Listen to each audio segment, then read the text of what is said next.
Jordan thought he had it all figured out when he moved his money to a high-yield savings account paying 4.5%. He'd done the research. He knew traditional savings accounts were a ripoff. While everyone else was earning 0.45%, Jordan was earning 10 times that. He thought he'd solved it. He didn't. His bank was still making more off his deposit than he was. And the thing his high-yield account was doing with his money, he could have done it himself and kept the full yield.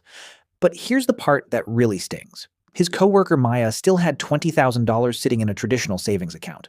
In 1 year, her bank paid her $76 in interest. That same year, her bank took that $20,000 and used it to earn over $1,200. She got $76. They kept the rest, and she thanked them for it. Maya had no idea she was losing money. Jordan thought he'd fixed the problem. They were both wrong, just at different levels. Professor Wealth ran the numbers on both. Here's what your bank doesn't want you to see. Maya did everything she was told to do. She saved 6 months of expenses. She kept it in a savings account at a big national bank. She checked her balance every month and saw a small interest deposit. It wasn't much, a few dollars here, a few dollars there, but it felt responsible. It felt safe. Her savings account was paying 0.38% APY. That's the national average right now, according to FDIC data. On $20,000, that's $76 a year, about $6.33 a month. Not even enough to buy lunch. Now, Maya probably never thought about what her bank was doing with that $20,000 while it sat in her account. She probably assumed it was just sitting there, in a vault somewhere, waiting for her. It wasn't. The moment Maya deposited that money, the bank put it to work. Not for her, for them. Here's what Maya's bank did with her $20,000. The first thing they did was lend it out. That's the core business model of every bank in America. They take your deposit, pay you a fraction of a percent, and lend that money to someone else at a much higher rate. The difference between what they pay you and what they earn is called the net interest margin. And right now, the average net interest margin for US banks is 3.39%. That's the highest it's been since 2019. Let's put that in real numbers. Maya's bank paid her 0.38%. They earned an average of 3.39% on the money they lent out using her deposit. On $20,000, that's a spread of about $602 a year that the bank keeps. Maya got $76. The bank got $602 from the same $20,000. But that's just the average. Let's look at where the really wide margins are. Credit cards. The average credit card APR in the first quarter of 2026 is 21%. Maya's bank takes deposits like hers, pays her 0.38%, and turns around and lends that money to credit card holders at 21%. That's a spread of over 20 percentage points. On $20,000, if the bank allocated even a portion of Maya's deposit toward credit card lending, the profit on that slice alone dwarfs what they paid her for the entire year. Auto loans. The average rate on a new car loan right now is around 7.5%. Mortgages around 6.8%. Personal loans around 12%. Every one of these lending products is funded in part by deposits like Maya's, and every one of them earns the bank multiples of what Maya receives. Then there's the treasury trade. And this is the one that should make you pause. Maya's bank takes a portion of her deposit and buys short-term US Treasury bills. Right now, 3-month T-bills are yielding around 3.6%. The bank buys those treasuries with Maya's money, earns 3.6%, and pays Maya 0.38%.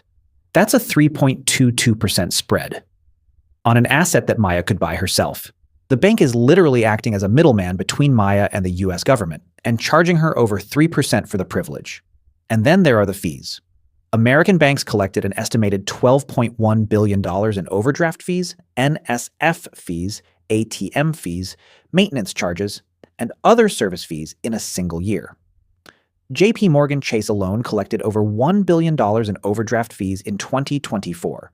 Wells Fargo, nearly the same. These fees are charged to the same customers whose deposits fund the bank's lending operations. Maya's $20,000 is part of that machine. Not to talk of the interchange revenue every time Maya swipes her debit card. The bank earns a cut from the merchant. Not to talk of the float the bank earns on pending transactions, holding your money for a day or two before it actually clears. Not to talk of the anonymized data from your spending patterns that banks package and share with marketing partners. Every one of these is another channel of profit built on top of Maya's deposit. Add it all up, and the picture is clear. Maya's bank didn't hold her money. They rented it. They paid her $76 a year for the right to use her $20,000 however they wanted. And she thought she was earning interest. Now let's talk about Jordan. Because Jordan is the person watching this video thinking, I already knew that. That's why I moved my money to a high-yield savings account, and Jordan's not wrong. He's ahead of Maya, way ahead. His high-yield savings account is paying 4.5%, while Maya's is paying 0.38%. On $20,000, Jordan is earning about $900 a year compared to Maya's $76. He did his homework, he made the switch. He's earning 10 times more than the average saver. So what's the problem? The first problem is that 4.5% might not be what Jordan is actually earning. A lot of high-yield savings accounts advertise up to a certain rate. That up to is doing a lot of heavy lifting. Some accounts use tiered rate structures where the top rate only applies to the first $500 or $1,000. After that, the rate drops. Others offer a promotional rate for the first 90 days, then quietly reduce it. Jordan saw 4.5% in the headline. His effective rate might be lower. The second problem is the tax treatment. Interest earned in a savings account, whether it's a traditional account or a high-yield account, is taxed as ordinary income. That means federal taxes plus state and local income taxes. If Jordan is in the 22% federal bracket and lives in a state with a 5% income tax, he's losing over a quarter of his interest to taxes. His $900 becomes roughly $657 after tax. The third problem, and this is the big one, is what Jordan's high-yield savings account is actually doing with his money. Where do you think the bank gets the returns to pay Jordan 4.5%? They're doing exactly what we just described with Maya's bank. They're lending it out. They're buying treasuries. They're running the same profit machine. The only difference is that a high-yield savings account shares a bigger slice of the profit with the depositor. But it's still a slice. The bank is still the middleman, and the middleman is still taking a cut. Here's the question Jordan never asked. If the bank is using my money to buy treasury bills and earn 3.6%, why don't I just buy the treasury bills myself? Professor Wealth ran the numbers. Same $20,000. Same 12-month period. 3 different scenarios. Scenario 1. Maya's traditional savings account at 0.38% APY. Gross interest earned, $76. After federal and state taxes, she keeps roughly $55. That's what 6 months of responsible saving earns her in a full year. Scenario 2. Jordan's high-yield savings account at 4.5% APY. Gross interest earned, $900. After federal and state income taxes at a combined 27%, he keeps about $657. A huge improvement over Maya. But here's the thing. He's paying taxes at both the federal and state level on every dollar of that interest. Scenario 3. A short-term treasury bill, a TF like SGOV. SGOV's 12-month trailing yield. As of April to 2026 is 3.95%, with a 30-day SEC yield of 3.55%. On $20,000, that's approximately $790 in gross income over a year at the trailing yield, or about $710 at the current 30-day rate. Now here's where it gets interesting. Interest from U.S. Treasury securities is exempt from state and local income taxes. That's federal law. So Jordan pays federal plus state taxes on his $900. The SGOV investor pays only federal tax on their $790.